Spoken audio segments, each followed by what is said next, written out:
Bueno, la universidad pública nos enorgullece a nosotros los argentinos, así que bienvenidos a esta casa.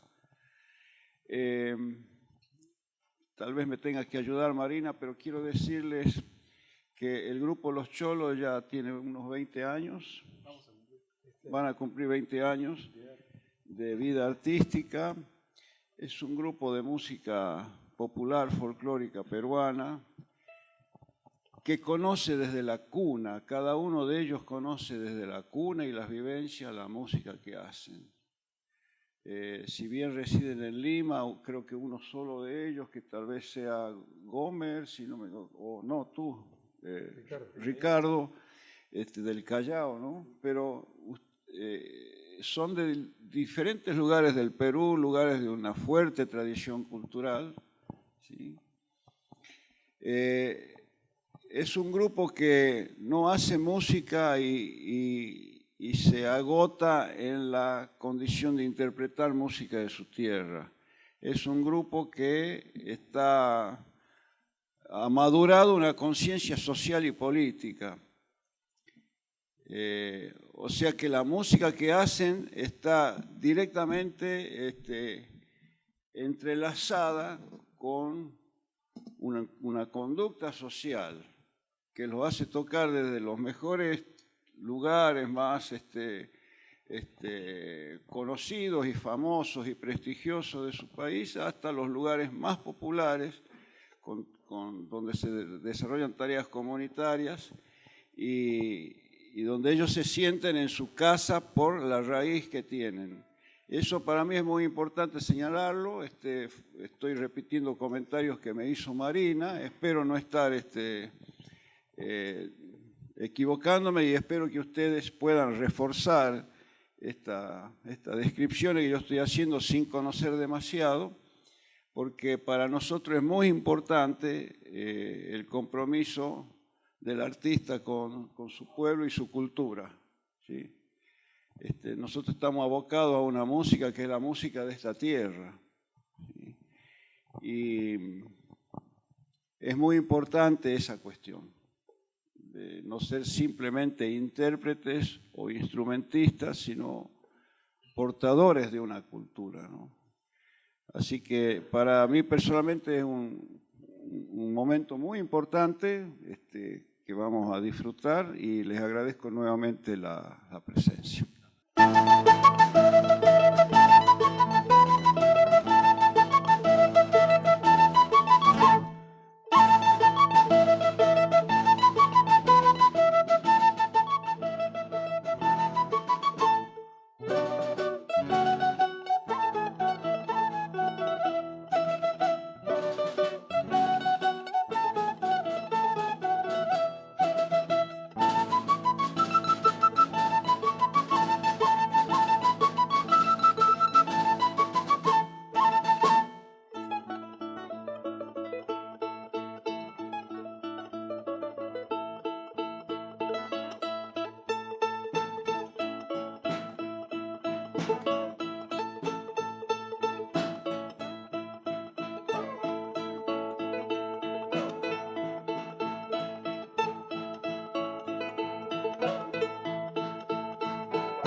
Gustas baja, suya y kuway, gustas baja, suya y kuway. Ay, palamanta, kotimuna y kama, marangani manta, huertamuna y kama.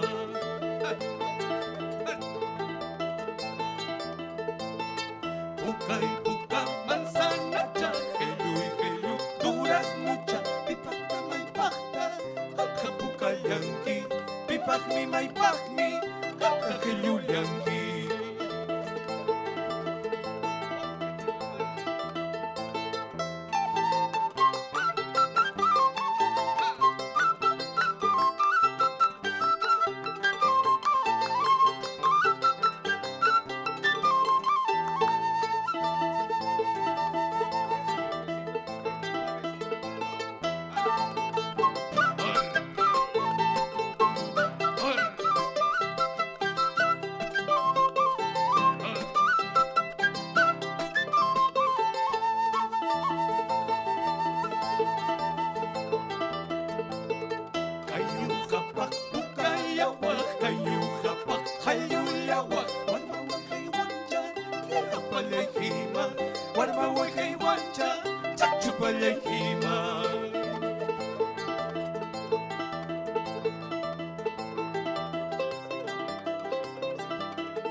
¿Cómo están, queridas hermanos, hermanas? ¿Cómo están? ¿Bien? ¿Bien?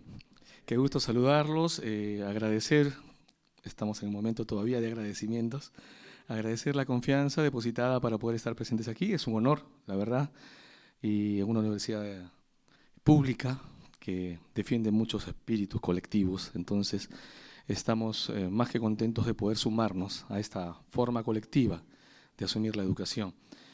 Sí, agradecer a Marina Lupi, la maestra, y al maestro Juan Falú, por el gusto también de comenzar a compartir y conversar con él en la distancia y ahora conocerlo, una dicha, y ahora conocerlos a todos ustedes. Imaginamos más o menos este escenario de conversación, de compartir un poco el trabajo. Somos el grupo de música y canto popular tradicional peruano, así describimos casi siempre, Los Cholos. Vamos a cumplir ahora en el mes de noviembre, 20 años ya de trabajo, hay que decirlo, ininterrumpido, y manteniendo prácticamente el mismo formato y sus integrantes en todo este tiempo, 2 décadas ya. Y estamos siempre al pie de esta forma de sentimiento que significa tratar de afirmar los diferentes lenguajes musicales tradicionales que coexisten en el Perú, llámese costa, sierra, selva, sea del norte, centro, sur, y como siempre decimos, desde el llano hasta la altura. Y como comprenderán, es una tarea harto complicada, compleja, difícil, pero a la vez hermosa porque finalmente es como un camino que nos llena de vida, de conocimientos, de sabidurías, en muchos casos que nos heredan nuestros pueblos y que a veces no sabemos aquilatar adecuadamente, pero a la vez interminable. Siempre decimos que la vida no alcanzará para comenzar a cubrir todos los espectros musicales que existen, pero esa tarea también nos pinta lo maravilloso que son los pueblos al momento de crear y de heredarnos a través de los tiempos sus músicas. Queremos hablar de lo que hemos entregado. Siempre tenemos nosotros como grupo, y esto hay que contarlo en confianza, etapas.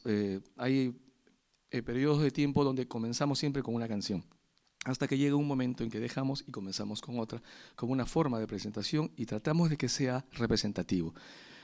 La primera expresión musical corresponde a una selección, como se habrán dado cuenta, de diferentes tiempos de música, conocido como el Llameritos de Chumpi, que tiene que ver con el trabajo colectivo, tanto agrícola como ganadero, y que corresponde a la provincia de Antabamba, es una de las 7 provincias de la región Apurímac, en la región sur del Perú, en la Sierra Sur del Perú. Y habla de este trabajo colectivo que todos hacemos en la música popular. La música popular se nutre del trabajo colectivo y por eso siempre comenzamos con esta expresión. Y en segunda instancia, un huayno de amor, de enamoramiento del Cusco, que fuera una recopilación de nuestro novelista querido, el más leído, el más querido, siempre decimos porque es así, y tan entrañable, el novelista peruano José María Arguedas, quien paralelamente tuvo un trabajo de investigación musicológica en cada uno de los pueblos que le tocó en vida visitar. A él corresponde esta recopilación, que nosotros hemos querido incorporarla al trabajo del grupo y que en quechua su título es Munaspaja Suyaykuway, que quiere decir si quieres, espérame, ¿no? Y utiliza mucho la metáfora en su letra para un poquito explicar de los elementos de la naturaleza y a veces elementos imaginados con la vida personal sentimental del varón o de la mujer. Por ejemplo, en una parte le dice, claro, a la mujer que está viendo de lejos, le dice con ternura, ¿para quién estarás poniéndote rojita como una manzanita, ¿no? Tal vez no serás para mí, quién sabe, ¿no? ¿Para quién estarás amarillentando? Le dice como una naranjita madurando, tal vez no serás para mí. Claro, son los elementos de la naturaleza que tienen que ver con su siembra, madurez y cosecha de sus productos, que los hace con ternura, también con la relación amorosa y sentimental que tiene. Eso se da mucho en las letras en quechua en la zona andina del Perú y por eso quisimos traerlo. Ahora, ¿quiénes son los autores de la primera expresión de danzas y quién es el autor del segundo año? Bueno, siempre decimos esto para que se afirme también esta forma de decirlo. Es el autor de la primera y segunda expresión, es el mejor autor de todos los tiempos, ¿no? O sea, la mujer y el varón llamados anónimos. La mujer y varón campesinos que dan rienda suelta a su sensibilidad para componer a su tierra, a sus amores, a sus fiestas, a la celebración de la vida. Es decir, sin esperar ninguna contraprestación económica ni nada que se parezca. Por eso consideramos que son los mejores compositores, porque sencillamente dan amor a su tierra. Eso es un poquito el resumen de lo que hemos comenzado. A ver, la música de tradición, como sabemos, no solamente está en el imaginario del tiempo que ha transcurrido muy atrás, digamos, ¿no? No, la música de tradición también se va enriqueciendo con los procesos históricos, con los procesos contemporáneos, y se va moldeando según las necesidades y según los fenómenos socioeconómicos, históricos que le toca vivir. Y también se alimenta de memoria. Entonces, hay poetas que han cantado esta memoria histórica y que nos hablan, ¿no?, de lo que hemos sido, somos y podemos seguir siendo potencialmente. Por ahí la importancia fundamental de la música de tradición. Vamos a cantar una que cuenta sobre los negros en Latinoamérica y que en la letra pertenece a una bella selección de poemas del poeta César Calvo, ya fallecido, pero que tuvo a bien el maestro Adolfo Celada Arteaga, que hoy tiene 98 años, vive y toca la guitarra todavía, hay que decirlo. Le puso música en género de tondero. El tondero es una expresión musical de la costa norte peruana. Costa norte peruana, conocido como las danzas o bailes o cantos de golpe de tierra. Se los conoce de ese modo también. Y vamos a comenzar contándolo de este modo. Llegaste con una cruz en el puño de tu espada, con tu Biblia tan preciada y cargando tu arcabuz. Tu fuego apagó la luz. no mostraste compasión. Se te nubló la razón por la plata, por el oro, y clavaste como a un toro tu espada en mi corazón. Contigo cundió la rima, la décima, la zarzuela, la gripe, tos, la viruela, desde el llano hasta la cima. Lo digo con seria estima, yo no vivo del rencor, pero me causa pavor la indolencia ante la muerte, asestada al inocente sin piedad ante el clamor. Te agradezco la guitarra, la mandolina, el violín, el acordeón, el rondín y las uvas de la parra. Mas no agradezco la barra, el grito desaforado, la alegría ante el clavado de varillas y una espada donde arte no veo nada contra un toro desangrado.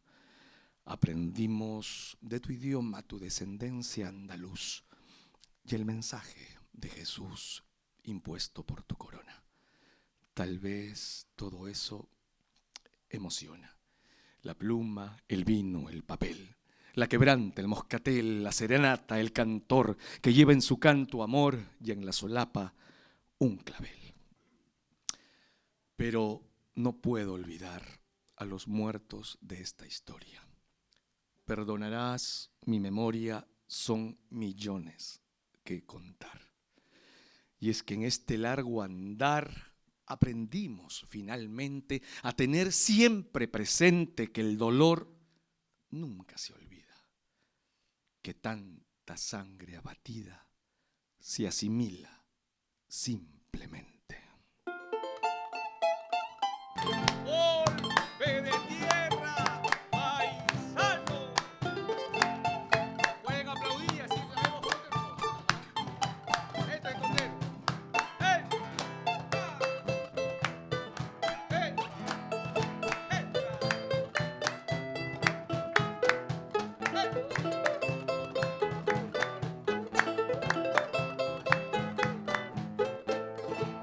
De España nos llegó Cristo, pero también el patrón.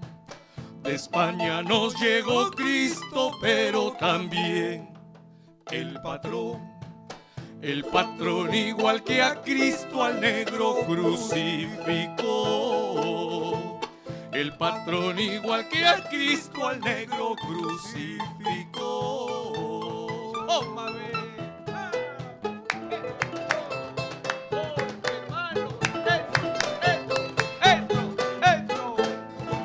Sobre la mar de mi sangre un toro bravo llegó. Sobre la mar de mi sangre un toro bravo llegó. Embistiendo llegó el toro, llegó bailando minué. Embistiendo llegó el toro, llegó bailando minué. Llegó meneando los cuernos, dos cuernos más grandes que él. Llegó meneando los cuernos, dos cuernos más grandes que él. ¡Sí! Y navegando hacia España, sobre la mar de su sangre. Y navegando hacia España, sobre la mar de su sangre. El toro bravo se fue. Y el toro que fuera dueño de mi tierra y de mi piel, supo que panal robado da llanto en lugar de miel. Con sangre de 5 siglos, porque una bandera roja.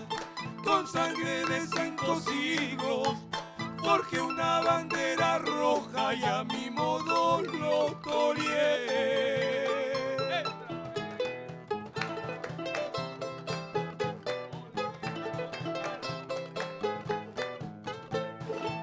De España nos llegó Cristo, pero también el patrón.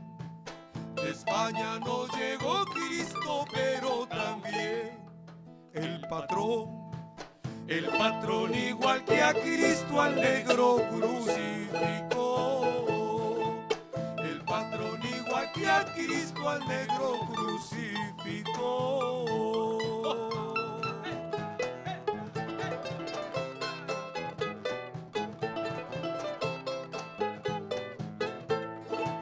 Sobre la mar de mi sangre un toro bravo llegó. Sobre la mar de mi sangre un toro bravo llegó. Embistiendo llegó el toro, llegó bailando minué. Embistiendo llegó el toro, llegó bailando minué. Llegó meneando los cuernos, dos cuernos más grandes que él. Llegó meneando los cuernos, dos cuernos más grandes que él. Y navegando hacia España, sobre la mar de su sangre. Y navegando hacia España, sobre la mar de su sangre, el toro bravo se fue. Y el toro que fuera dueño de mi tierra y de mi piel, supo que panal robado da llanto en lugar de miel. Con sangre de 5 siglos forjé una bandera roja. Con sangre de 5 siglos forjé una bandera roja y a mi modo lo toreé. Con sangre de 5 siglos forjé una bandera roja. Con sangre de 5 siglos forjé una bandera roja y a mi modo lo toreé. El toro bravo se fue.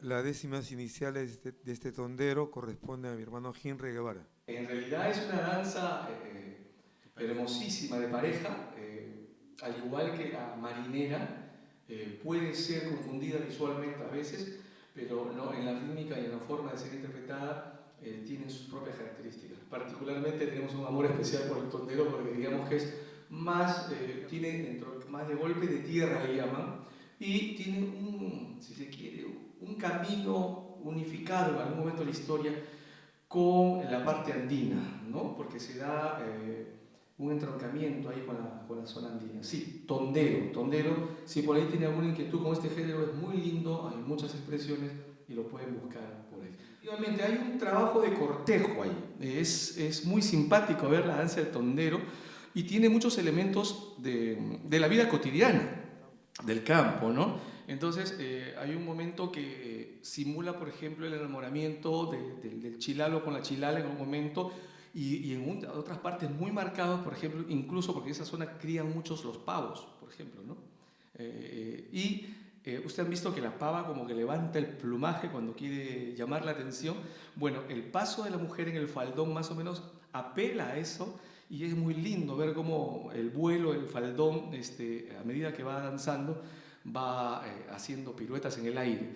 Entonces es más o menos un poco así, y el varón está como, ¿han visto el pavo como que se pone medio sobrado, no? ¿No? No es que sea pavo, pero bueno. Pero sí, digamos que elementos de ese tipo son los que concurren. Ahora, hay una historia remota, no drástica, sobre el nombre del tondero. Nicomedes Santa Cruz atribuye a que vendría de una voz africana, lundero. No obstante, el recorrido semántico y fonológico de esto no ha sido muy confirmado todavía.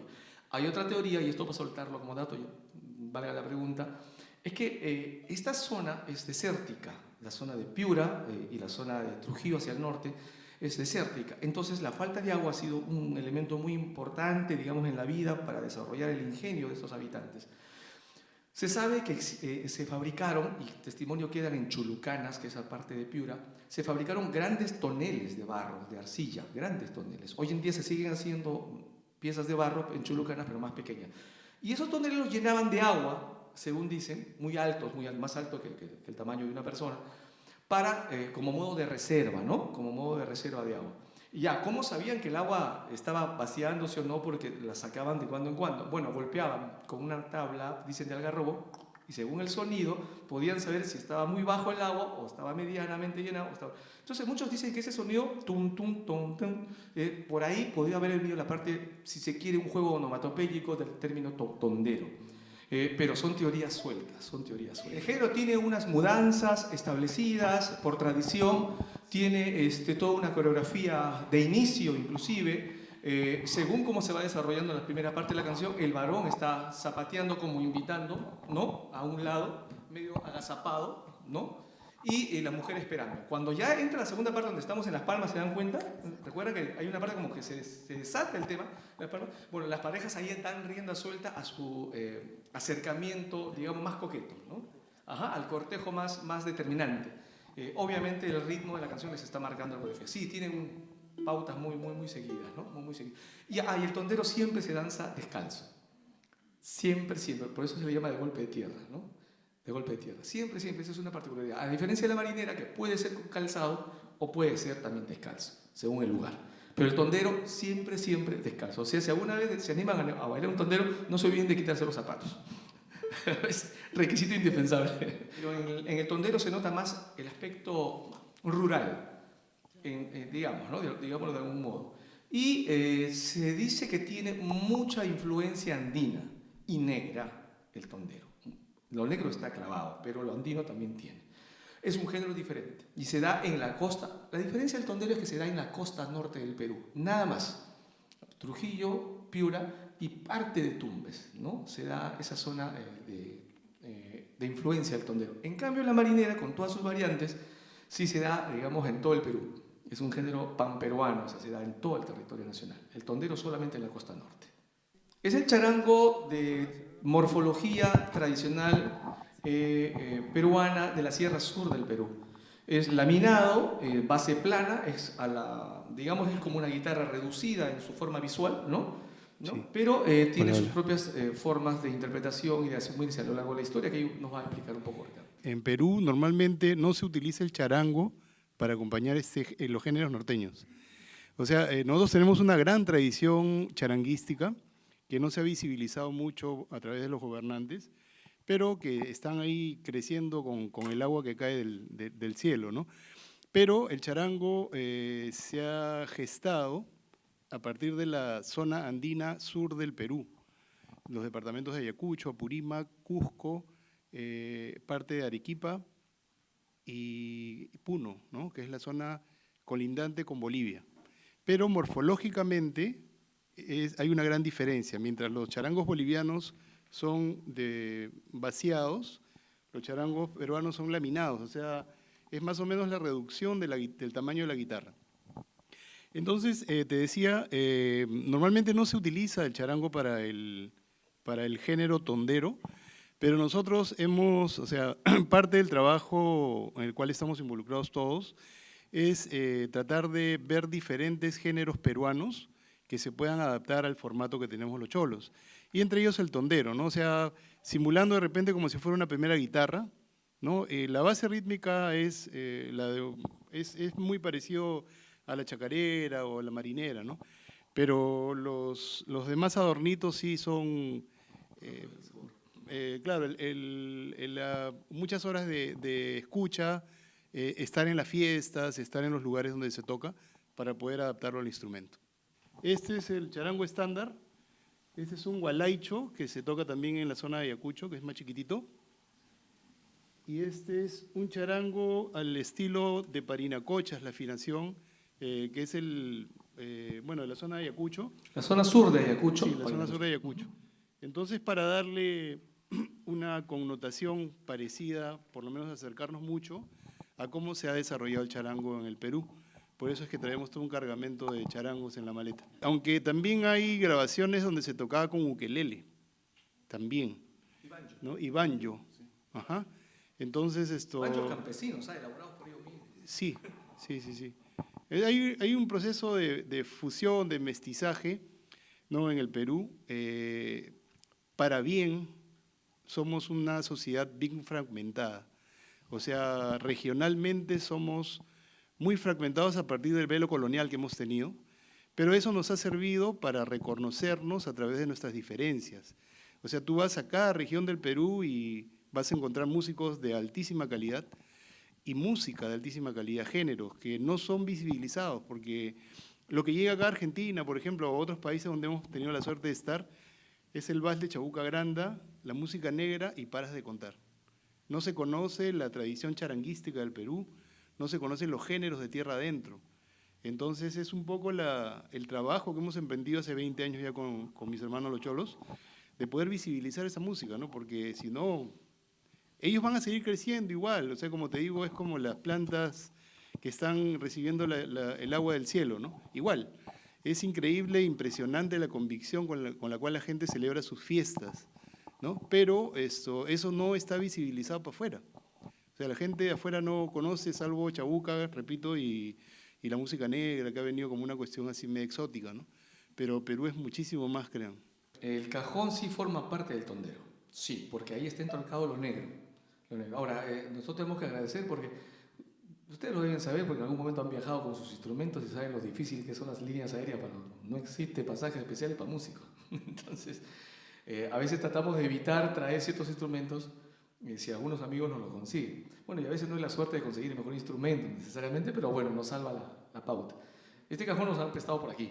Entonces sí, el cajón forma parte del tondero, como casi toda la música costeña, vamos a decir, como casi toda la música que se da en la faja litoral costeña. Y bueno, sí, este es un cajón, lo primero que pedimos fue que fuera un cajón que no tuviera cuerdas, ¿no? Pues nosotros asumimos de que en la música peruana tradicional el cajón no lleva cuerdas, ¿no? Hay cajones repicadores, bajos, intermedios, pero siempre sin cuerdas, ¿no? Entonces por ahí hay un poco esa visión cultural del cajón. Y sí lleva cajón el tondero. Cuando emprendimos este proyecto, para contarles un poco el por qué, sabíamos que teníamos al frente un trabajo infinito, pero también a la vez con muchas limitantes, por tanto. Entonces, con un cuarteto iba a ser imposible abarcar toda la inmensidad de instrumentos que existen en las diferentes músicas de tradición. Hemos incorporado muchos, por ejemplo, como el guajara. Lo vieron y no preguntaron. Que es algo así como un primo hermano de la trutruca, ¿no? Mapuche, ¿no es cierto? En su sonoridad. Bueno, este es un guajara que sí hemos incorporado porque es un instrumento perfectamente incorporable al grupo. Quienes tocamos los vientos podemos ir experimentando las músicas de tradición. De hecho, este es un guajara regalado por un propio fabricante campesino. Entonces, sí podemos. Pero hay otros, por ejemplo, como el arpa y el violín, que se da mucho en la danza de tijeras o en la música de tierra adentro, que a veces podría ser complicado para nosotros por transportar, por abarcar, pero fíjense ustedes lo hermoso que nació en el camino, y eso es algo que se dio en el camino con el grupo. Dijimos, ¿y por qué no hacemos un trabajo de introspección, de mirada hacia adentro, ¿no? Y hacemos que lo que hace el violín en determinados géneros, como las danzas de tijeras, por ejemplo, lo haga Ricardo. No es que sea fácil de hacerlo, es muy complejo, muy complicado trasladar esas melodías. Pero ahí estuvo el trabajo de desarrollo que realizó Ricardo, por ejemplo, y la sonoridad de golpe del arpa que acompaña ese violín la hiciera la guitarra. Entonces comenzamos a hacer danzas de tijeras que son para violín y arpa en charango y guitarra, manteniendo los acentos, las rítmicas, las cadencias, los golpes, ¿no?, melódicos, que era finalmente lo importante. Y ahí hay un trabajo de desarrollo, creemos, hacia adentro, que ha tenido, bueno, creemos, una buena aceptación hasta el momento, y eso es lo importante. De hecho, la primera grabación con charango de un tondero, bueno, no es que nos propusimos, pero así se dio en la historia, la hicimos nosotros en el Perú, ¿no? O sea, la primera vez que se graba un tondero con charango. Y bueno, ya no van uno, van varios, van como 3 tonderos grabados con charango. Entonces, parte del proceso de, si se quiere, de desarrollo hacia adentro o de mirada hacia adentro. El guajara, tradicionalmente está hecho de las astas del ganado vacuno, ¿no es cierto? Y mientras más uno se interioriza, respetan más la forma tradicional de construir. Quiere decir que este fragmento, este de aquí sería, por ejemplo, vaca, toro, vaca, toro, vaca, toro, ¿no? Hay siempre la dualidad en el mundo andino trata de juntar, ¿no? Entonces, esa es la forma tradicional. Algunos pueden obviar eso, pero en ciertas regiones ese misticismo, esa energía, esa tradición la siguen conservando estrictamente, ¿no? De vaca, toro. Abarca la región de Ayacucho, abarca la región de Apurímac, que está frontera, y también Huancavelica. Y hay que decirlo, también en la parte del Valle del Mantaro, que es el departamento de Junín, en ciertas fiestas de marcación de ganado, fundamentalmente para la marcación de ganado, para diferenciar los ganados de una comunidad a otra, ¿no? Y es toda una festividad muy linda, algunos le ponen los lazos en las orejitas de las vacas, etcétera, etcétera. Entonces, así le cantan mucho, lo velan al toro en el buen sentido, y esto sirve para convocar a esa fiesta. Es un huacra, ¿no? Que tiene que ver un poco con la parte del ganado. O sea, Ayacucho, Huancavelica, Apurímac y parte de la región Junín. Fundamentalmente lo que se conoce como la gran región Chanca, donde floreció la cultura pre-inca, ante los incas, la cultura chanca. Casi los tonderos no se tocan con banda de metales. Sí, es una tradición muy instalada y hay que decirlo, hermosa, porque las bandas han desarrollado una forma de construir sus arreglos dentro de la tradición en verdad preciosa. O sea, y hay muchísimas bandas en el norte que interpretan las marineras. Fundamentalmente es para las bandas, para las marineras. En el tondero casi no se da prácticamente. Sí, generalmente son la vihuela, el palo o la guitarra. Ajá, sí, ajá. Pero no es muy tradicional, que digamos, ¿no? No es muy tradicional. Sí, es más para las marineras. Es más, se hacen marineras en diferentes pueblos del Perú, siempre con la banda de metales a veces. La marinera, decíamos, es un género panperuano, se da en todo el territorio nacional. Es una herencia de los negros peruanos, a partir de la zamacueca. Ese género resulta más conocido. La zamacueca tiene influencia, como sabemos, desde Perú, Bolivia, Chile, Argentina. Y en la zamacueca, la zamacueca da un paso hacia la marinera en la costa norte, en la costa del Perú, en la costa del Perú. Pero esta herencia también es asumida por la zona andina, por la zona serrana, y también por la zona de la selva del Perú. O sea, la marinera se da en todo el Perú prácticamente, cada una con sus diferencias. Hay una diferencia fundamental. En la zona costeña, la marinera tiene su primera, su segunda y termina. En la sierra tiene su primera, su segunda, pero se remata con un huayno tradicional de donde viene la marinera. Es parte de su tradición. Y en la selva lo mismo, su primera, su segunda, y se remata ya no con un huayno, sino con un chimaichi, así se llama en la selva, que es una especie de huayno selvático, ¿no? Entonces vamos ahora a interpretar una que hemos recogido, que es muy antigua, se llama No me olvides, y pertenece a un compositor también muy antiguo, don Carlos Rubina Burgos. Decíamos que se remata siempre con un huayno, ¿no? En este caso vamos a traer una de Puno, la región del altiplano. En este caso, en Puno no le llaman huayno, sino le llaman huayño, con ñ, ¿no? Y huayño pandilla a veces le llaman así también, porque se baila en coreografía de pandillas.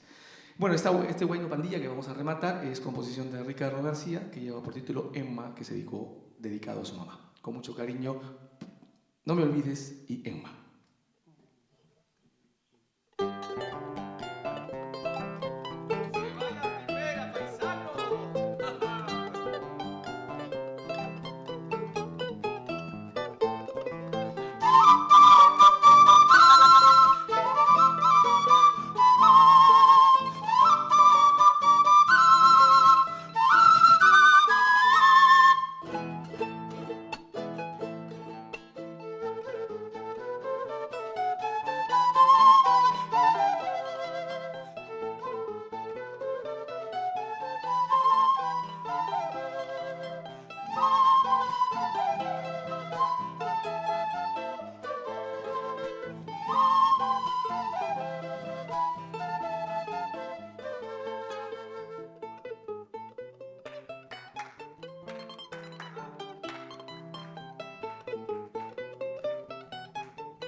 viene la segunda.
La verdad que qué lindo estar acá, hermoso. No hay nada que me guste de estos 20 años que tocar de manera así comunicativa, atenta. Para eso hicimos los cholos, la verdad, deben saber. Renunciamos a muchas cosas cuando hicimos los cholos. Decidimos renunciar a muchas cosas. Por ejemplo, no hacemos peñas. Ayer tocamos para los niños. Ayer tocamos para los niños, fue muy hermoso. Y renunciamos a ciertas locaciones, digamos, ¿no? No porque tengamos nada mal, sino que sabíamos que el trabajo del grupo podía desarrollarse mejor con estos niveles de comunicación y no en otros espacios donde a veces la estridencia, ¿no? La bulla del ambiente puede no contribuir a que nos comuniquemos adecuadamente. Y bueno, nos ha ido bien, somos felices, eso es lo importante. Uno tiene que ser feliz haciendo música. Entonces, y nos exige un poquito también el deber que nos planteamos de dar a conocer lo que nuestros pueblos nos enseñan. César Abraham Vallejo Mendoza es el poeta universal, decía: todo acto voz genial viene del pueblo y va hacia él. Que no es otra cosa, materialmente hablando, que devolver a nuestro pueblo lo que nuestros pueblos nos enseñan. O sea, si tu pueblo te enseña, pues hay que devolverlo en algún momento y ver qué tanto hemos aprendido, a ver cómo lo devolvemos. Entonces es un poquito lo que pretendemos hacer materialmente posible esa sentencia de don César Vallejo. Cuando ustedes dicen que hay músicas no visibilizadas, ¿se refieren a que no están visibilizadas desde fuera del Perú o tampoco están visibilizadas algunas dentro del Perú? Claro, hay como una corriente oficializada, si que quiere, ¿no? A nivel gubernamental, estatal. Hablamos hacia el interior mismo. Hacia el interior mismo. Hay una anécdota muy interesante. Cuando nosotros hicimos el primer disco, comprenderán, todos tienen la alegría de hacer su primer álbum, fue el año 2004. Entonces fue como una especie de síntesis, de resumen de lo que veníamos trabajando por varios años. Y bueno, varias cosas se quedaron en el camino porque no podíamos meter 60 temas en un disco, obviamente teníamos que meter algo que sea manejable y metimos 16 temas diversos. Entonces lo celebramos muchas veces con la familia, con los amigos, escuchando. Y Ricardo contó una anécdota que nos parece simpática, que a todos nos ha pasado en algún momento. Él se fue a su barrio con el disco y con la mancha del barrio en la esquina, como se dice, se puso a escucharlo feliz. Entonces todos lo felicitaban, pero algunos de ellos dicen que le dijo, oye, ¿y todo eso es música peruana? Claro, porque había cosas que no conocían, ni sabían que existían, pero sin embargo se habían incorporado al trabajo. Entonces a eso hablamos, maestro, de repente un poco de la visibilización. O sea, nos desconocemos mucho al interior del país. Pero ojo, eso es desde Lima. Sí, desde Lima. Desde la mirada citadina, por eso decíamos oficializada, ¿no? En las provincias sigue floreciendo. Acá pasa algo parecido. O sea, cada región tiene viva su cultura y está identificada y se la cultiva. Y también tenemos una cabeza muy grande en nuestro país y un cuerpo a veces debilitado, ¿no? Pero no culturalmente debilitado. Ahora, la otra pregunta es que está vinculada a esta, es de región a región en el Perú. ¿También hay conocimiento desde una región lo que hace otra región? Una de las cosas con que nos topamos en el camino es, y de repente se lo compartimos, de repente sirve en algún momento, es que cuando uno va en búsqueda de las músicas de tradición, lo primero que tiene que hacer, al menos nos ha dado resultados, es hacer un ejercicio de imaginariamente, aunque sea, borrar las líneas territoriales que separan a las regiones. Porque ellas no marcan necesariamente las fronteras culturales, ¿no? O sea, no necesariamente esta línea dice que es Salta o esta línea dice que es Santiago del Estero y ahí se termina Santiago del Estero. No, o sea, hay que hacer un ejercicio por borrar esa línea que responden a otros tipos de intereses. Esas fronteras se hicieron por intereses económicos, de poder en su momento en que fueron realizadas, geopolíticos, ¿no? Pero no nos ayudaría mucho a ver los alcances y dimensiones o el radio de acción que puede tener un género musical. Entonces, a veces hay cosas que sí pasan de un lado a otro y son como reconocidas, no obstante que están en diferentes regiones, marcadas geopolíticamente, ¿no? Ahora, es cierto también de que las costumbres sí se marcan de manera muy particular en cada una de las regiones, como sucede en cualquier otro país. Yo quiero aquí decir algo, si me permiten. Una cosa linda de las músicas de tradición y cantos de tradición, siempre lo decimos, es que son como pequeños tratados. Un canto tradicional, una música, una danza, es como una pequeña síntesis histórica de ese pueblo de donde proviene. Es decir, a través de la música de tradición se está resumiendo de alguna manera cómo ese pueblo canta, cómo se enamora cuando cantan sus cantos de amor, cómo es que respetan a la tierra, cómo celebran a sus santos patronos, cómo celebran las cosechas. Las músicas de tradición nos dicen cómo es que vive ese pueblo de algún modo a través de la historia. He ahí la importancia, porque visibiliza a ese pueblo de modo sintético. Un canto, una música, una danza nos dice cómo es ese pueblo y de qué manera celebra la vida, ¿no? Entonces, y también nos dice qué cosa lo aqueja y cuáles son sus esperanzas.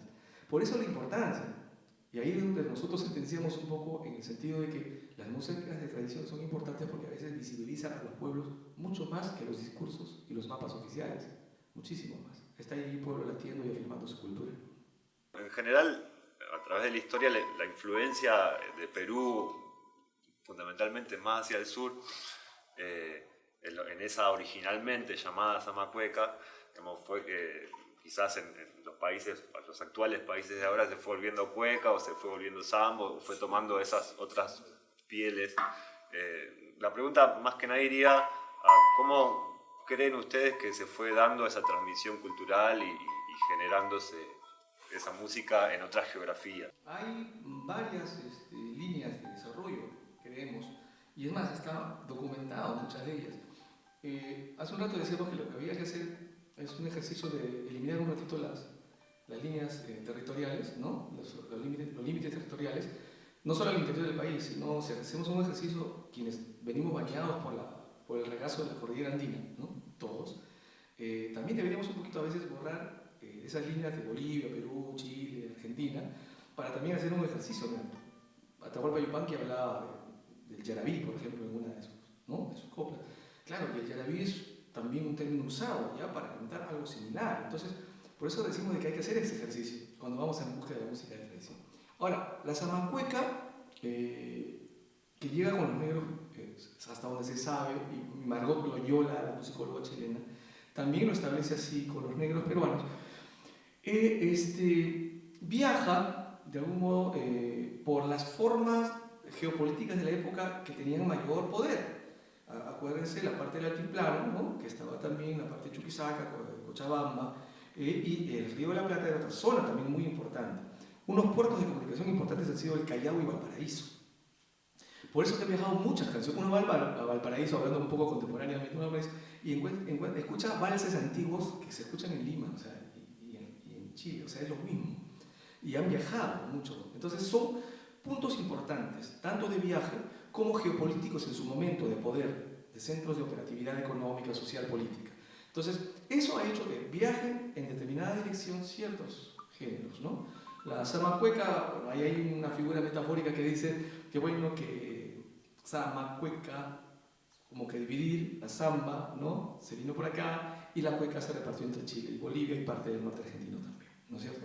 Por ahí viene el asunto y seguramente, qué duda cabe, en las riquezas de determinadas regiones de la época. Acuérdense Potosí, ¿no? El Sumac Orjo, el famoso Cerro Rico, y bueno, ni qué decir en el Perú, pues con toda la riqueza que hubo de oro, y seguramente los viajes que comenzaron ya a filmarse, no había el canal de Panamá, acuérdense. Entonces el Cabo de Hornos comenzó a hacerse también una ruta importante. Entonces no es descabellado pensar que haya bajado por esos factores, poder geopolítico, organización, riqueza de determinadas regiones y bueno, y estos lugares puntuales como decir Valparaíso, Callao, ¿no? Que son puertos importantes. Hay toda una serie de factores que han influenciado. Ahora, hoy en día sostener esto es mío, esto es tuyo, sobre todo en esta zona andina de nuestros países, es de verdad que afirmar paternalismos radicales o maternalismos radicales no es algo que nosotros practiquemos, la verdad, porque no conducen a nada, al contrario, afectan, atropellan, agreden más que suman o hermanan. Entonces, por ahí no vamos tampoco, ¿no? No hay nada científico después de todo, solo son conjeturas. Sí, por ahí alguna vez nos quieren presentar hasta la casa de quien inventó el charango, ¿no? Sí, o sea, increíble, o sea, es terrible, pero los chauvinismos llegan a veces a esos niveles y no sería justo, porque hay todo un pueblo detrás de tu instrumento tradicional. Bueno, ya que hablamos del charango, este es un tamaño especial que hablábamos, Walay Chochillador también le llaman, y siempre cantamos esta canción porque también afirmamos la memoria. Esta canción es un hecho real, ocurrió en momentos de elevada violencia política en nuestro país hace poco, y la historia cuenta, la real historia cuenta de un charanguista que llevaba su charango debajo del poncho, aquí a la altura del pecho, y obviamente sobresalía un bulto, él lo llevaba arriba. Eran momentos muy tensos, sepan ustedes, más de lo que podemos imaginar. Y se encontró con una patrulla militar al frente. La patrulla militar, al ver a nuestro paisano, pensó que llevaba un arma. Y dispararon a matar. Obviamente, mataron al campesino. Cuando levantaron el poncho no encontraron un arma, encontraron un charango. Y entonces esto, como saben ustedes, el pueblo chico corrió rápido en la historia de los pueblos de esta zona. Y obviamente ya estaba atravesado el charango por las balas, lo mismo que el pecho de nuestro paisano. Esta historia la recogió Charena Vázquez, una musicóloga muy importante, muy querida del Perú, que lamentablemente falleció hace poco, muy joven, muy joven. Siempre le lamentaremos que se haya ido tan joven y tan sabia. Ella recogió esta historia y compuso esta canción. porque los momentos lo exigían. Como decíamos en un momento, la música de tradición se enriquece también con eventos históricos contemporáneos. Esto es un ejemplo reciente y es un testimonio de afirmación de la verdad y de afirmación de la vida, y sobre todo un homenaje a todas las músicas y músicos caídos en nuestros pueblos por afirmar su cultura. Con mucho cariño, de Charena Vázquez, Cerquita del Corazón.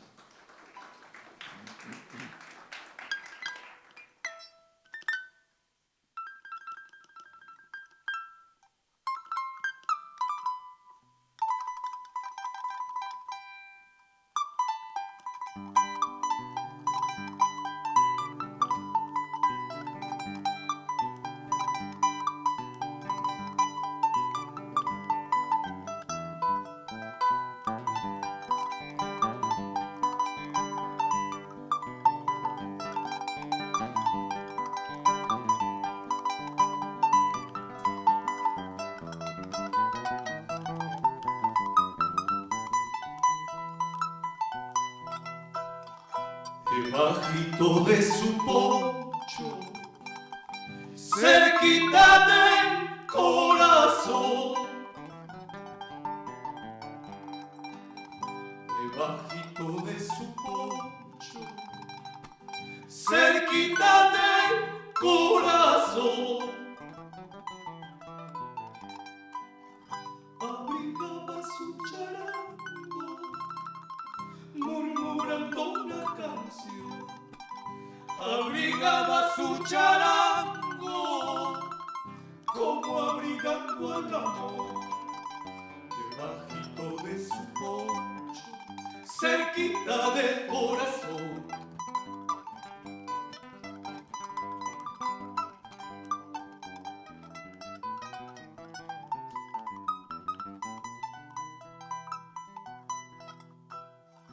De pronto un grito, un disparo, rompió su pecho y su voz.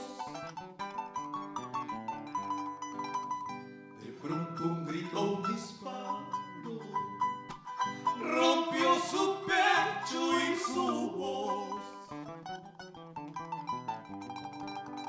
Aferrándose a la vida, al charanguito abrazó. Aferrándose a la vida, aferrándose al amor. Debajito de su poncho, cerquita del corazón.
¿Quién dijo que su charango es arma para matar?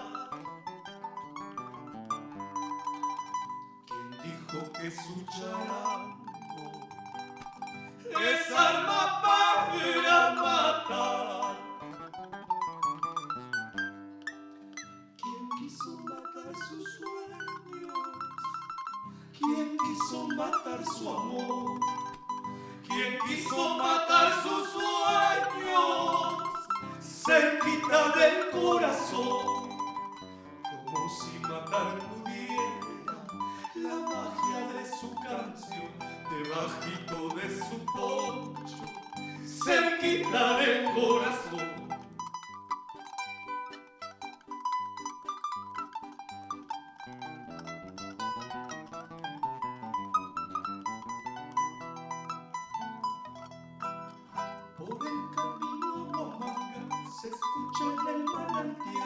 doliente la Pachamama y el charanguito llorar.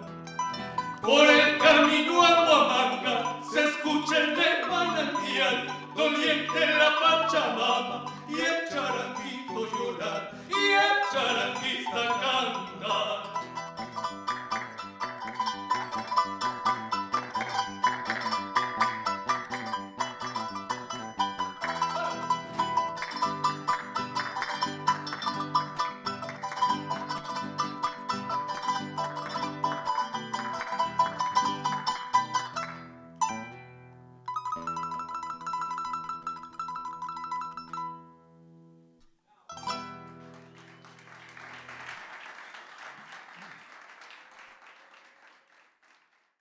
Hay un género tradicional, también creación de los negros peruanos, denominado panalivio. Panalivio. Y sirvió, no sabemos si proponiéndose a un inicio de ese modo, pero sirvió ya a través de la historia como una especie de canto con cierto sentido crítico de parte de los negros. En época de esclavitud, imagínense, tenían mucho que decir. Entonces el panalivio sirvió como una especie de, si se quiere, salvoconducto, ¿no? Licencia melódica musical para decir a través del panalivio cantando cosas que de otro modo seguramente le hubiese sido imposible decir, ¿no? Como cantarle sus verdades a los amos. Bueno, el panalivio a través de la historia quedó así, como un canto desde los negros peruanos con cierto sentido crítico social. Entonces, este es un panalivio que estamos trayendo y que, bueno, habla un poco de lo que veníamos conversando sobre estas cosas que desde lo oficial no necesariamente se espera lo que muchos deseamos, ¿no? En cuanto a dignidad, justicia, equidad, defensa, en fin, de la educación, de la dignidad humana en general. Y bueno, vamos a tocar este panalivio. Con mucho cariño para todos ustedes, es de la historia de la Francisca.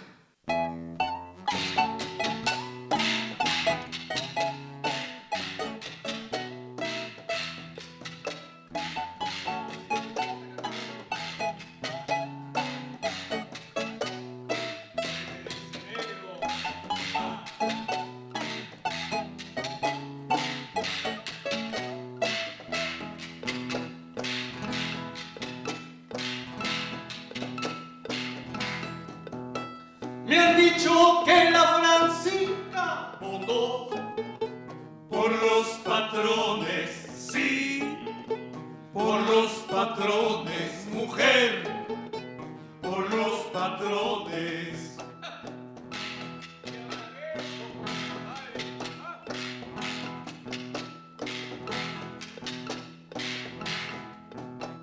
Para eso es que en la campaña gastaron muchos millones, sí, muchos millones gastaron esos cabrones.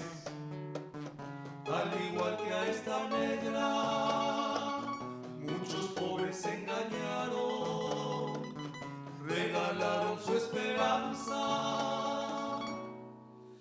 al que a todos ha estafado.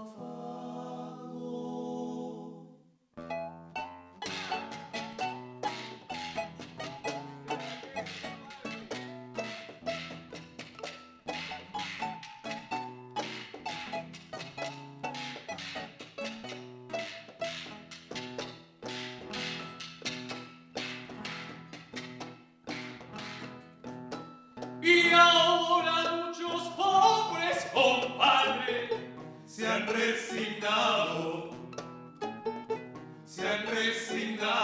compadre, los han golpeado.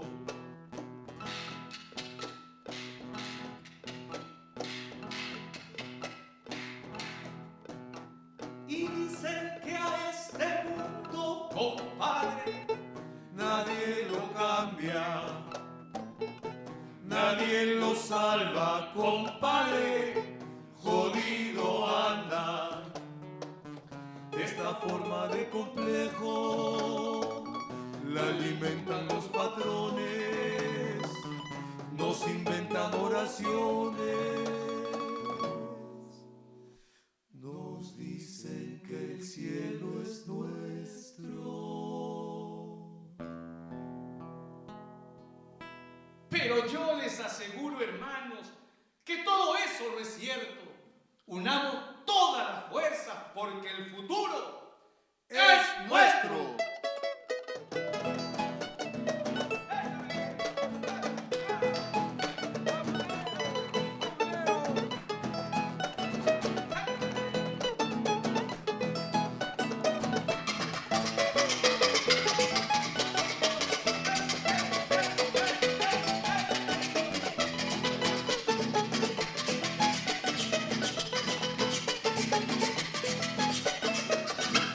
Con el voto no acabó, la lucha recién comienza. Agrúpate con valor, acaba la indiferencia.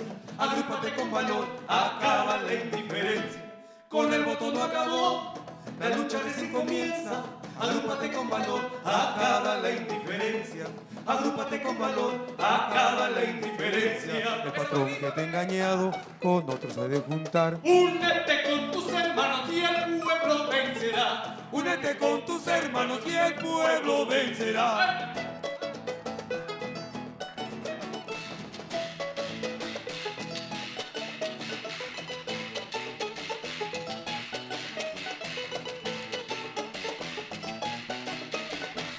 Con el voto no acabó, la lucha recién comienza. Agrúpate con valor, acaba la indiferencia. Agrúpate con valor, acaba la indiferencia. El patrón que te ha engañado con otros se ha de juntar. Únete con tus hermanos y el pueblo vencerá. Únete con tus hermanos y el pueblo vencerá. Únete con tus hermanos y el pueblo vencerá. Y el pueblo vencerá. Y el pueblo vencerá.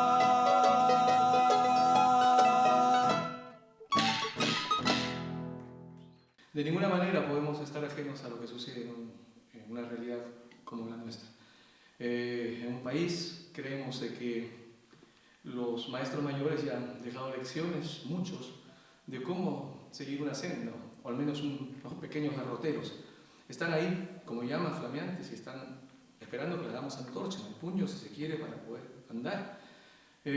No creemos que debamos estar ajenos a eso, porque finalmente un artista, un músico que pretenda llenar de dignidad su trabajo, ¿cómo podría hacerlo si está de espaldas al dolor de su pueblo? De ninguna manera, no es posible. Entonces no podemos estar de espaldas a lo que pasa. Y sí, han pasado cosas muy terribles. No hemos bajado la cabeza mientras se ha podido, seguimos afirmando el trabajo. Creemos de que seguir manifestando el derecho a la cultura propia es una forma también de levantar una bandera y de darle la contra a un sistema que pretende uniformizar todo según conveniencias mercantiles.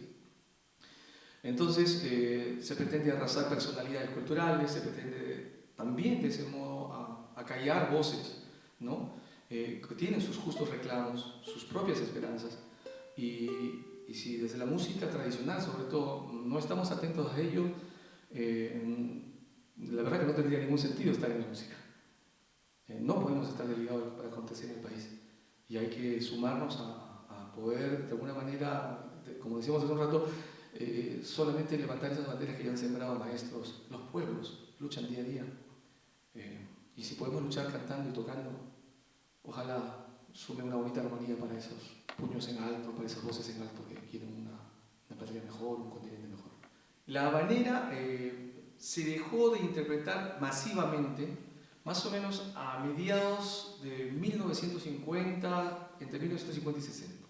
Hay registros y testimonios muy claros de práctica. Es más, hay mucho repertorio de habaneras, muchísimo repertorio de habaneras. Pero que ustedes hicieron recién muy parecido a la habanera. Así es, muy al panalillo. Sí, efectivamente, hay como una especie de... se hermanan por ahí en cierta parte rítmica, es cierto. Pero la habanera existe y algunos todavía la cultivan, pero ya de manera más tenue, ¿no? Casi un proceso de extinción, podemos decir. Totalmente. Partamos un poquito ahí de repente una historia más cercana, cronológicamente hablando, sería... Se tiene datos muy concretos del llamado Jarawi, que lo afirmó el Imperio Inca. Ojo, estos cantos deben provenir seguramente de mucho antes de los Incas. que pasa es que en la historia casi siempre tendemos a recordar o a poner foco de atención a la última gran etapa importante de un país o de una realidad.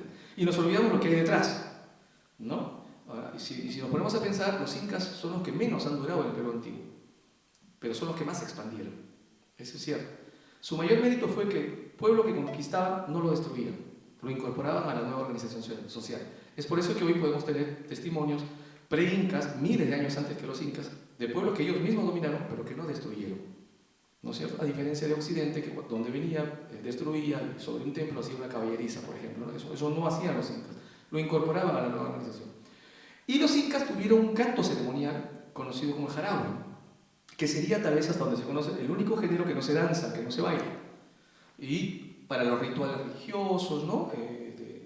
De tributo a la tierra, a algunos no les gusta decir pago a la tierra, sino algo así como tributo, otros dicen reconocimiento a la tierra, respeto a la tierra, diferentes formas de llamarlo. Bueno, el Jarawi, por ser la capital fundamental del Cusco del Imperio Inca, pero no de todo el Perú antiguo necesariamente, sino de la última etapa que es el Imperio Inca, se dio mucho el Jarawi, y hay testimonios muy claros de eso, inclusive en las crónicas que llegaron, ¿no?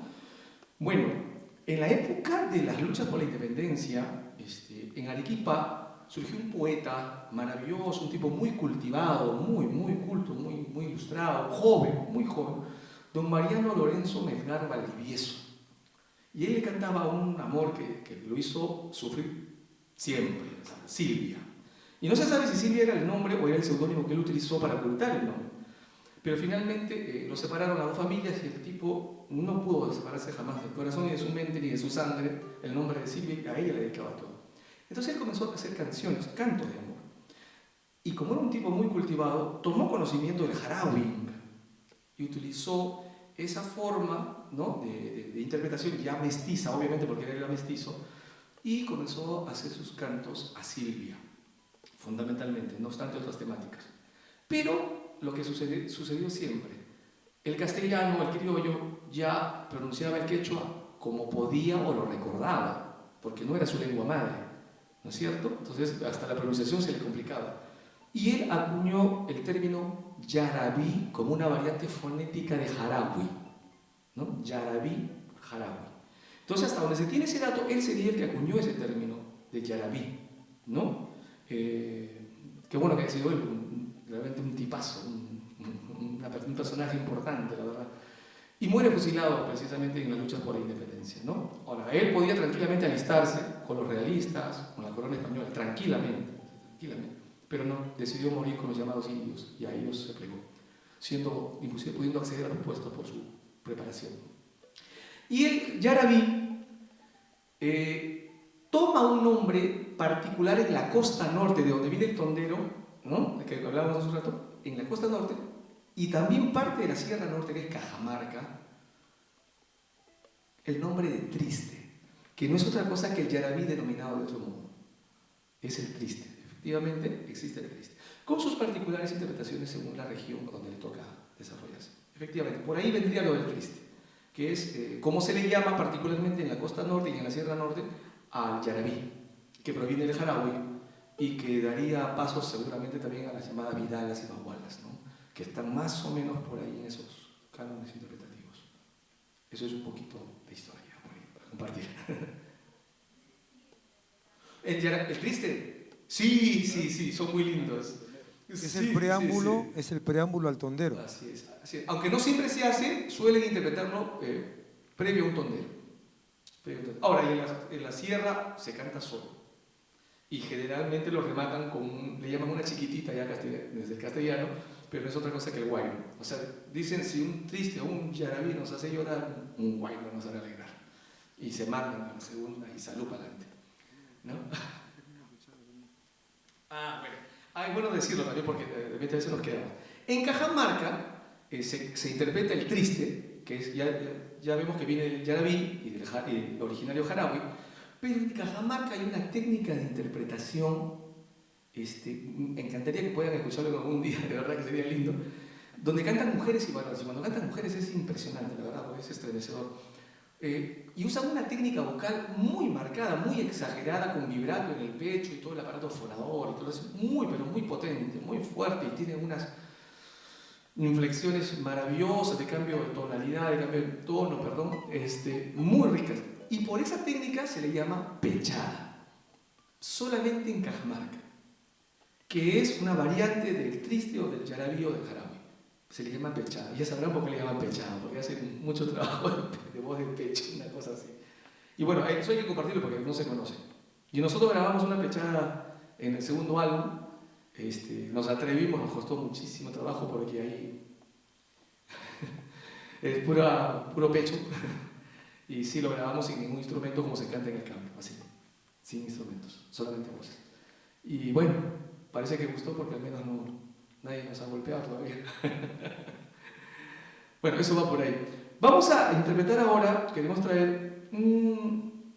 la selva peruana tiene muchísima influencia, sobre todo la selva nororiental, con las culturas arawak provenientes de la región de Colombia, y que se encuentran como una especie de límite de desarrollo en el río Marañón, en la selva nororiental de Perú. Bueno, todas esas zonas desde Colombia y la selva nororiental hay la utilización de vientos, bandas de quenas y quenillas.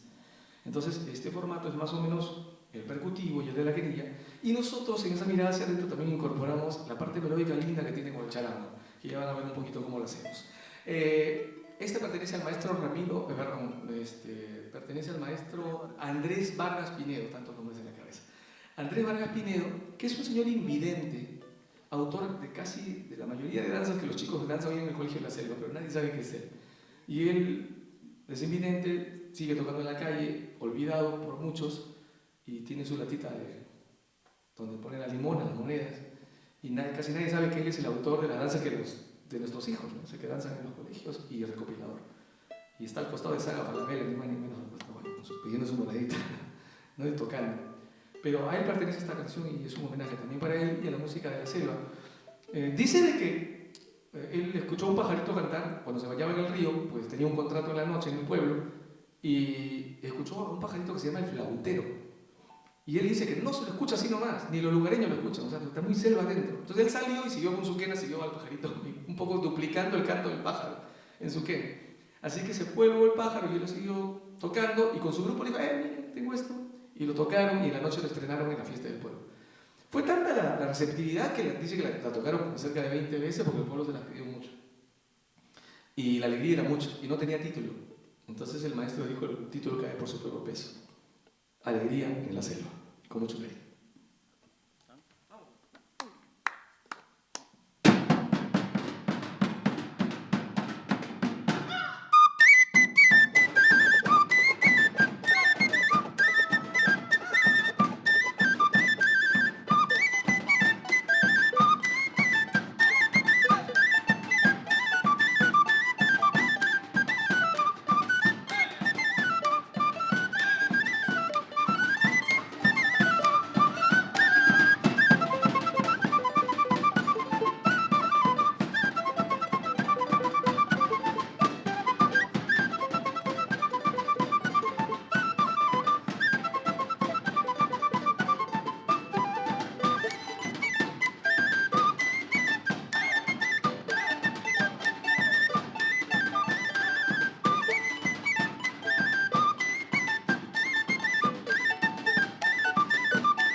actitud en nombre de los cholos por la atención de vida. Eso es muy importante y sobre todo, ayer lo decíamos y siempre en cada lugar que hay estos niveles de comunicación lo volvemos a recordar. Queridos hermanos, hermanas, sientan estas músicas no como que vienen de otro país, no como que vienen de un lugar extraño o lejano, siéntanlo como parte de ustedes, sientan las suyas, porque finalmente es herencia de los pueblos, y los pueblos lo hicieron para rendir culto a la vida, a sus tradiciones, a su andar, a su discurrir. Entonces siéntanlo como parte de ustedes, por favor, eso sería muy importante. Porque ¿saben algo? Nosotros desde siempre, y eso es como una especie de común denominador en los integrantes que ven acá, siempre hemos escuchado música también de otros lugares más lejanos de donde vivimos. Y cuando escuchamos música, por ejemplo, argentina, cuando escuchamos vidalas, cuando escuchamos tonadas, cuando escuchamos chacareras, zambas, créeme que no las escuchamos como las de otro país, las sentimos nuestras, las sentimos parte de nosotros, las sentimos como muy propias. Nos sentimos unificados a todo ese movimiento de inspiración colectiva que dan los pueblos. Entonces, Marina es testigo que cantamos muchas cosas cuando estamos reunidos, incluso hasta a veces nos acordamos más las letras que ustedes. No es por decirlo, pero ha pasado. No, solamente para decirles que sí hay una querencia muy importante, las asumimos como propias y creo que es importante sentirlas así. Sientan este repertorio, este trabajo modesto que avanzamos poquito a poco, paso a paso, como propio. No lo sientan como que viene de otro lugar. Creo que esa va a ser la mejor manera de comunicarnos siempre. Vamos a entregar ahora una versión. Hablábamos hace un momento, siempre nos pasa algo simpático en Argentina. Cuando hablamos del novelista más querido de Perú, del más leído, querido, del más difundido, acá casi piensan, casi los auditores creen que estamos hablando de otra persona, ¿no? No, de ninguna manera. Qué bien, qué bien. Nos alegra muchísimo, porque en otros lugares así como que ustedes saben que en el escenario, ustedes saben que porque estamos en el escenario, del público, de los auditores, a veces llega como una especie de energía, ¿no? Que sube al escenario y uno la siente, ¿no? Entonces hemos sentido unos auditorios que así como que llega una tensa espera, así como, ¿a quién se va a referir? Una cosa. Jaime, no, qué malo, ¿verdad? Que sea. Eso es una broma de pésimo gusto. ¿Cuántos pueden editar eso, por favor? Corte. No, sin duda, no hay mayor discurso que hacer José María Arguedas, obviamente, ¿no? Sin duda alguna. Importante porque José María Arguedas fue criado, como él mismo lo testimonia en su autobiografía, por los llamados indios, por la servidumbre. Su madrastra era dueña de casi la mitad de un pueblo y su papá era un jurista que para aquellos años viajaba de pueblo en pueblo atendiendo casos judiciales. Entonces él no era bien visto por la madrastra, no era bien visto. Entonces cuando el papá se iba de trabajo, la madrastra agarraba y lo mandaba a la cocina a dormir con los indios. Y Arguedas dice, creyendo ella que me hacía daño, era lo que yo más quería, estar con ellos. Dice. Entonces lo hacía dormir en una batea de ropa, con unos pellejos, y él cuenta esa historia y sus testimonios. Y eso lo hizo acercarse muchísimo a la vida del llamado indio. Entonces, desarrolló en él una inspiración y un aprendizaje del amor que se tiene en las comunidades, de cómo desarrollan en colectivo su trabajo, y de ese sentido de compenetración con la tierra y el trabajo, por la redundancia. Entonces se convirtió con los años precisamente en un decidor de esa realidad y puso, como se dice, el dedo sobre la llaga, pero no con una mirada lastimera. Eso es lo importante tal vez de José María Arguedas, sino que con una mirada equitativa, si se quiere horizontal, de no mirar lo campesino como una mirada de arriba hacia abajo y lastimera, no, sino realzando sus propios valores acunados en siglos. Entonces, decíamos hace un momento de que José María Arguedas, además de literato, de novelista, de extraordinario novelista, desarrolló un trabajo musicológico, grabador en mano, fue por los pueblos recogiendo ciertas melodías, fundamentalmente del sur, hay que decirlo. La vida no le dio más para seguramente seguir desarrollando, pero recogió este carnaval. Y él decía, con su sensibilidad de escritor, que era uno de los carnavales más hermosos que le había tocado encontrarse en el camino. ¿Por qué? 2 puntos. Porque decía que, además de la tragedia que narra su letra, la forma en que está narrada es hermosa, tiene una connotación poética. Entonces él decía que esas 2 cosas en una misma creación se daban muy pocas veces y lo hacía hermoso. Claro, este carnaval habla de un carnaval que se supone es festivo, pero habla de una tragedia en medio del carnaval que también puede suceder. Entonces, esto es más o menos en resumen, porque hay mucho misticismo también que es bueno repasar, de un músico que se retira del carnaval y en épocas de carnaval en la Sierra Sur llueve mucho, los ríos cargan furiosos, pero ahí se celebra el carnaval. Entonces este músico se retiraba ya de la fiesta alegre, con los movimientos que nos causa la alegría del carnaval, obviamente. Los que alguna vez hemos bebido algo sabemos qué significa eso. Los que alguna vez, ¿no? Entonces se retiraba con su charango, con su quena, su birrete, ¿no? Obviamente, ¿no? Dibujando la alegría con sus pasos. Y su mujer, su esposa, lo seguía detrás, cuidándole un poco la espalda, pero por ahí se acercó mucho a la orilla y cayó a las orillas de Bravo, río Apurímac, hasta donde se sabe. Obviamente no salió más porque de un río cargado en invierno es difícil salir en la serranía. Entonces, parte de la historia narra que la mujer lo queda llorando en la orilla y ve cómo aguas abajo el cuerpo sale, se vuelve a ocultar por el agua, su charango sale, se pierde nuevamente, lo mismo su quena y su birrete. Entonces, esa escena de descripción de cómo su esposo se va yendo con sus instrumentos, apareciendo y desapareciendo entre las bravas aguas, es más o menos lo que narra esta historia. Y que José María dice que es una de las cosas más hermosas que le tocó encontrarse. Y él hace una versión entrañable, una versión muy particular. Y esa es más o menos la versión que tomamos de referencia para entregarle a todos ustedes. Con mucho cariño, Carnaval de Tambobamba. Y aquí pueden prestar atención, de repente, además de los punteos, a la técnica guitarrística de golpeo, que es muy peculiar y particular de esa zona. Y lo decimos para que de repente puedan observar desde el punto de vista musical eso, que es una situación muy particular de aquella zona de la Sierra Sur. Carnaval de Tambobamba, no abundo más.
Muchísimas gracias por este momento, por esta tarde, por estos minutos. Esperamos que lo entregado haya cumplido con un poco comunicar, aunque sea en una pequeña porción, parte de lo que venimos haciendo, que es aprender de los lenguajes musicales diversos, en este caso una pequeña parte que se dan en la patria del Perú. Un poquito de la costa, un poquito de la selva, un poquito de la sierra, centro, sur, un poco en quechua, un poco en castellano, un poco con desenfado, un poco con tristeza y sobre todo con mucha esperanza. Gracias a todos ustedes.